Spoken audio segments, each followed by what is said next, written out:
오늘 아침에 주신 하나님의 말씀은 신약성경 로마서 3장 21절로 31절의 말씀입니다.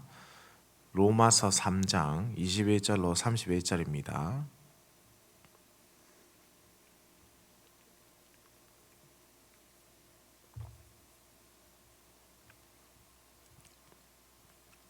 함께 한 목소리를 합독해서 읽겠습니다.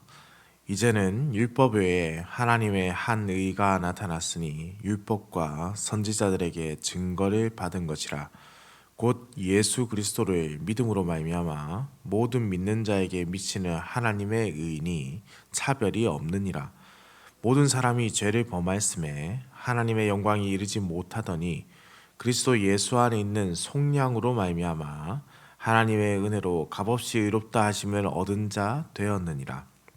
이 예수를 하나님이 그의 피로써 믿음으로 말미암는 화목제물로 세우셨으니 이는 하나님께서 길이 참으시는 중에 전에 지은 죄를 간과하심으로 자기의 의로우심을 나타내려 하심이니 곧 이때에 자기의 의로우심을 나타내사 자기도 의로우시며 또한 예수 믿는 자를 의롭다 하려 하심이라. 그런즉 자랑할 때가 어디 있느냐? 있을 수가 없느니라. 무슨 법으로냐? 행위로냐? 아니라 오직 믿음의 법으로니라. 그러므로 사람이 의롭다 하심을 얻는 것은 율법의 행위에 있지 않고 믿음으로 되는 줄 우리가 인정하노라. 하나님은 다만 유대인의 하나님이시냐? 또한 이방인의 하나님은 아니시냐? 진실로 이방인의 하나님도 되시느니라. 할례자도 믿음으로 말미암아 또한 무할례자도 믿음으로 말미암아 의롭다 하실 하나님은 한 분이시니라. 그런즉 우리가 믿음으로 말미암아 율법을 파기하느냐? 그럴 수 없느니라. 도리어 율법을 굳게 세우느니라. 아멘. 오늘 말씀은 그리스도 예수 안에 있는 속죄 곧 대속의 은혜에 대해서 말씀을 해주시는데요. 얼마 전 우리는 갈라디아서의 말씀을 새벽기도 시간에 나눴습니다. 그리고 그 갈라디아서의 말씀에 결코 율법의 행위로서는 구원을 완성할 수 없다, 이룰 수 없다라는 것을 우리가 또한 배웠지요. 갈라디아서와 더불어서 이 이신칭의의 복음을 가장 잘 설명한 서신서라는 로마서 역시 이를 증명합니다. 믿음으로 의롭게 되는 것이죠. 종교개혁자 루터는 신학을 연구하면서 계속적으로 드는 의문이 있었습니다. 하나님의 의와 반대되는 것은 무엇인가라는 것이죠. 그것이 바로 구원을 막아서는 개념이 아닌가라는 생각을 가지게 됩니다. 그는 하나님의 의와 반대되는 개념을 하나님의 불의함이라고 볼 수 없음을 잘 알고 있었습니다. 의로우시며 참 선이신 하나님께 불의함이라는 단어 자체가 맞지 않기 때문입니다. 그러한 질문과 말씀을 통한 연구 끝에 하나님의 의와 반대되는 개념을 깨닫게 됩니다. 그것은 바로 인간의 의라는 것입니다. 우리가 스스로 의롭게 되려는 그것, 결코 이룰 수 없는 인간의 의가 바로 하나님의 의와 반대되는 개념이었습니다. 본문은 그래서 이렇게 시작합니다. 이제는 율법 외에 하나님의 한 의가 나타났으니 율법과 선지자들에게 증거를 받은 것이라. 구약의 말씀에서 미리 예언된 예수 그리스도를 믿음으로 말미암아 차별 없이 주어지는 하나님의 의에 대한 말씀인데, 특별히 여기서 이 나타났다라는 단어, 페파네로타이라는 단어를 사용하는데요. 이는 위로부터 곧 하나님께로부터 주어졌다, 나타났다라는 의미를 가지고 있습니다. 사람의 노력이 아니라 하나님께서 주신 선물임을 말씀으로 명시하고 있는 것이죠. 여기서 이 원어는요, 완료형으로 기록되어 있습니다. 이 완료형이라는 뜻은 이전에 나타나서 지금 우리 앞에 놓여져 있다라는 뜻입니다. 이전에 나타나서 지금 우리 앞에 놓여져 있다. 이어지는 표현에서 율법과 선지자들에게 증거를 받은 것이라고 기록되어 있습니다. 여기서 증거를 받았다란 말은 마르티루메네라는 분사형 형태를 이루며 현재 시상으로 사용되는데요.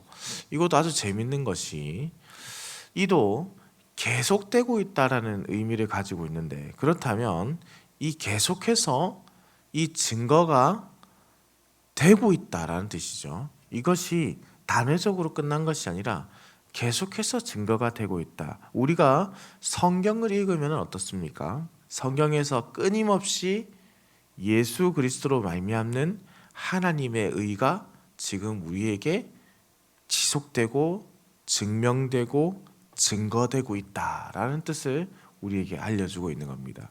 그러니 하나님의 말씀을 계속해서 읽어 나가면 이 의미가 우리에게 계속해서 증거된다라는 것이죠. 어떠한 의미입니까? 바로 말씀드렸던 대로 율법과 선지자들에게 증거로 받은 것, 구원이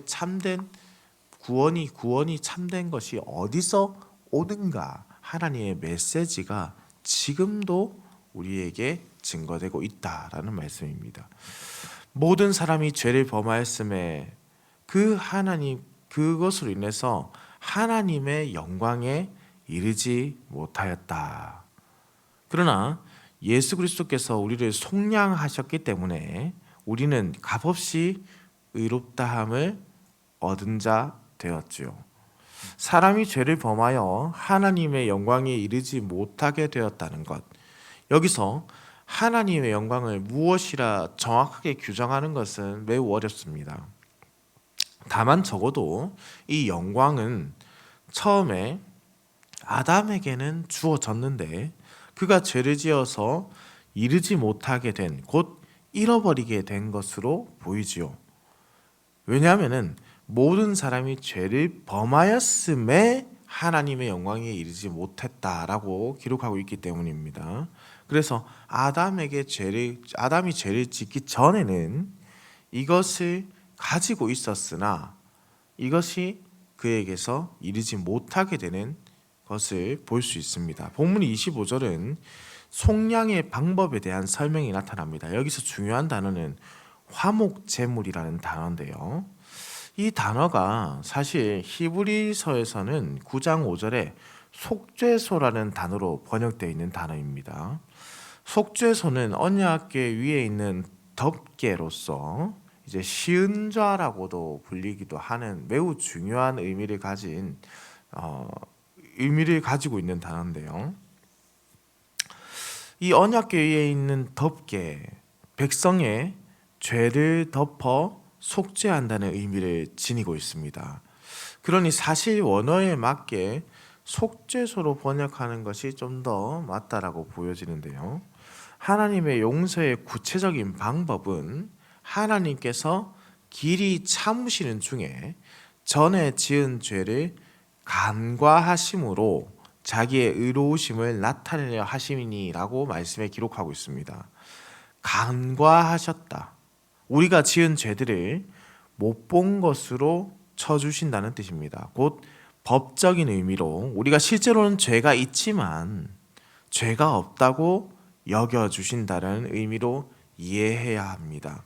하나님은 공의로우시기 때문에 결코 능력을, 공의와 정의를 무시하고 사용하지 않으시죠. 그렇게 율법을 무시하고 사랑을 시행하지 않으십니다. 율법을 무시하면서 사랑을 행하지 않는다는 뜻입니다. 예수님의 피를 보시고 우리 죄를 못 본 척 지나가 주시는 것. 그래서 루터는 이를 두고 이렇게 말하죠. 의인인 동시에 죄인이 우리다라는 것입니다. 신자가 바로 의인인 동시에 죄인이라는 것이 바로 이러한 의미를 가지고 있는 것입니다. 주께서 예수 그리스도의 피를 보시고 우리의 죄를 못 본 척 지나가 주신다. 간과하신다. 그러니 매일의 삶에서 우리가 이 하나님의 은혜를 받았으니 할 수 있는 반응은 감사밖에 없다라는 것이죠. 하나님은 유대인만의 하나님이 결코 아니십니다. 그래서 29절에 사도 바울은 질문을 합니다. 하나님은 다만 유대인의 하나님이시냐? 또한 이방인의 하나님은 아니시냐? 진실로 이방인의 하나님도 되시느니라. 하나님은 모든 민족의 하나님이십니다. 오직 믿음으로 말미암아 의롭다함을 입은 모든 백성들의 하나님이라는 뜻입니다. 할례를 해야 들어가는 하나님 나라, 그 민족이 아니라 믿음으로 하나님 나라에서 살아가게 되는 백성이 되는 것이죠. 그럼에도 신자의 삶은 율법을 무너뜨리고 원하는 것을 사는 것이 아닙니다. 여기서 이 율법이란 의식법, 시민법을 특정하는 것이 아니라 곧 모세의 율법 그 자체가 아니라 구약의 율법이 말하고 있는 행함의 모습입니다.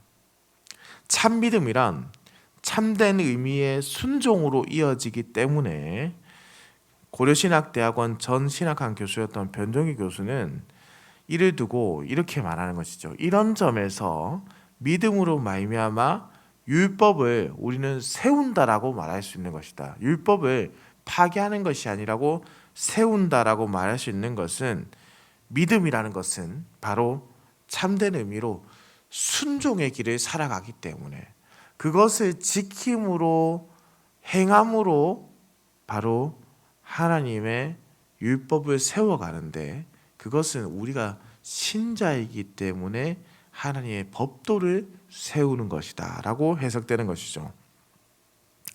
사랑하는 흥덕향산교회 성도님들, 지금은 우리가 음식법이라든가 우리가 레위기에 나와 있는 제사 제의 그대로를 지금 행하고 있지는 않습니다. 그럼에도 불구하고 이 율법이라는 것이 우리 안에서 때로는 강조되어야 되는 것이 너무나 신자들이 방종한 삶을 살기 때문입니다. 하나님의 법을 외면하고서 하나님의 구원받은 백성이라고 말하고 다닐 수 있을까요? 하나님의 법과 말씀을 무시하면서 과연 우리가 하나님 나라에서 살아간다라고 할 수 있겠습니까? 성도님들, 이신칭의의 복음은 우리에게 그저 감당할 수 없는 은혜의 하나님을 바라보게 하고 묵상하게 하는 은혜의 말씀입니다. 우리가 무엇을 하여서 구원을 받은 것이 아니라 하나님께서 이 구원을 시작하시고 완성하셨다는 점에서 우리는 오히려 구원의 확신을 가지게 되는 것이죠. 내가 무엇을 해야 한다면 매일매일 나는 구원을 받았는가, 그 확신을 가지지 못한 채 두려움에 살아가게 될 것입니다. 그럼에도 우리는 구원받은 백성다운 삶을 살아야 한다는 도전을 또한 받게 됩니다. 우리가 구원을 받았는데 어찌 그 은혜에 합당한 삶을 살지 않을 수 있겠습니까?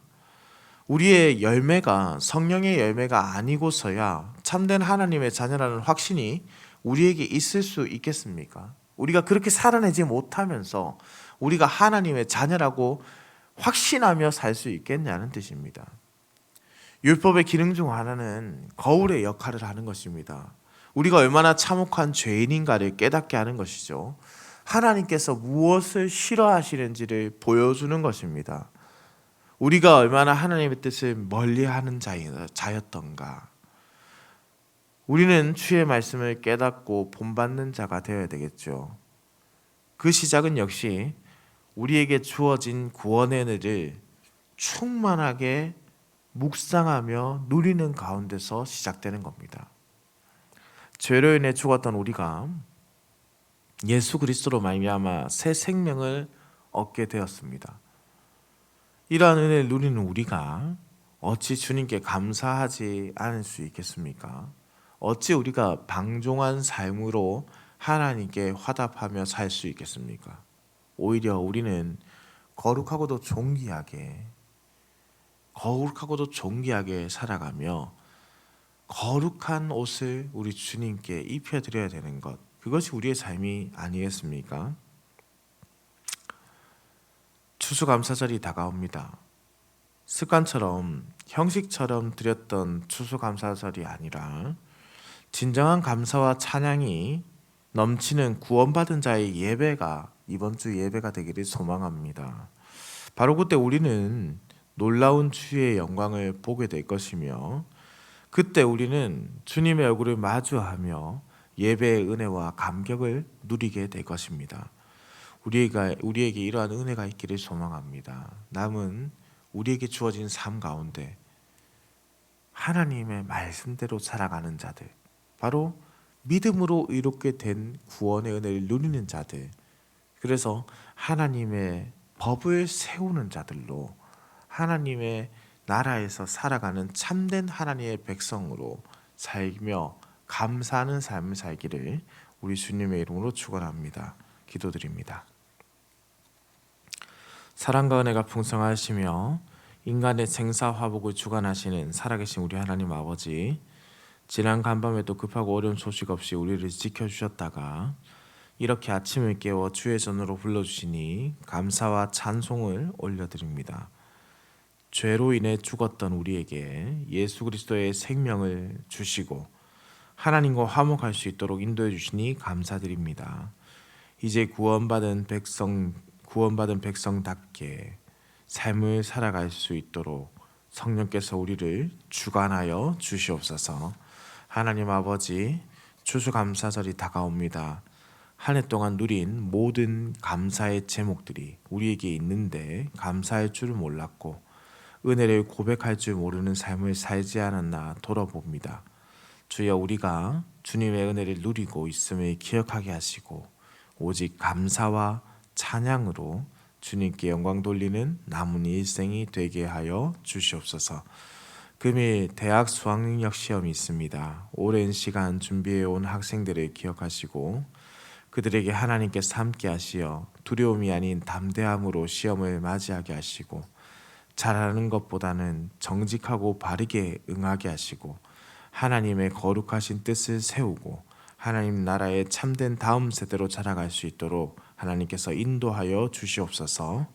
무엇보다 수고했을 모든 가정을 위로하시고 슬픔이 아닌 기쁨이 가득한 오늘이 될 수 있도록 하나님께서 붙잡아 주시옵소서.